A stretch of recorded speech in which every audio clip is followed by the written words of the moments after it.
যদি 4টা বিয়ে করতে পারে তাহলে মেয়েদেরও 4টা কেন, মেয়েরা আরো বেশি করবে, কারণ মেয়েদের এনার্জি অলওয়েজ বেশি থাকে। ছেলেরা যদি 4টা বিয়ে করতে পারে তাহলে মেয়েরা পারবে না কেন? অবশ্যই পারবে, কারণ নারী পুরুষ সমান অধিকার। আর যদি একটা কথাই চিন্তা করি তাহলে মেয়েদের চেন কোনো কাজে লাগে না, চেন খুলে মুতার অধিকার তো তাদেরও আছে। মালে আসেন, একটা চাবি দিয়া যদি 4টা তালা খোলা যায় ওটাকে বলা হয় মাস্টার কি, আর একটা তালা যদি 4টা চাবিতেই খুলে সেটাকে বলা হয় কি। ধরেন আপনি 4টা ইঁদুর পালেন, আপনার কাছে গর্ত আছে একটা, বাহিরে অনেক বৃষ্টি, বুঝেনি তো ওয়েদার ডিমান্ড। এখন 4টা ইঁদুরের একসাথে গর্তে ঢুকতে হবে, তখন আপনি কি করবেন?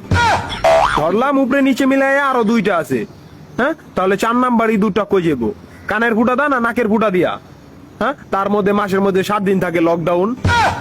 আমি মানি, আমি না শুধু সবাই মানে, মেয়েদের অনেক পাওয়ার, মেয়েদের অনেক এনার্জি। তাহলে দেশের মধ্যে ঘন ঘন লোডশেডিং হয় কেন? আমার মাথায় কোনোভাবেই ঢোকে না। একটা ছেলে যদি 4টা বিয়ে করে, 4টা ঘরে যদি 10টা সন্তান থাকে, তারপরে বাপের নামে একটাই থাকবো।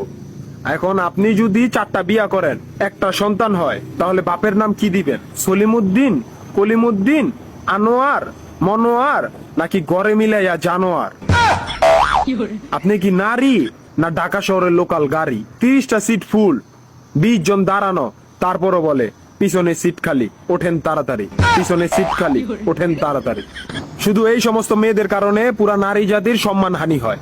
আমাদের উচিত সিটি কর্পোরেশনের কুত্তা মারার ইনজেকশন দিয়া এদেরকে মেরে ফেলা, যাতে এদের জন্য অন্য কোনো মেয়েদের কেউ খারাপ নজরে না দেখে। মারানি কোনকার।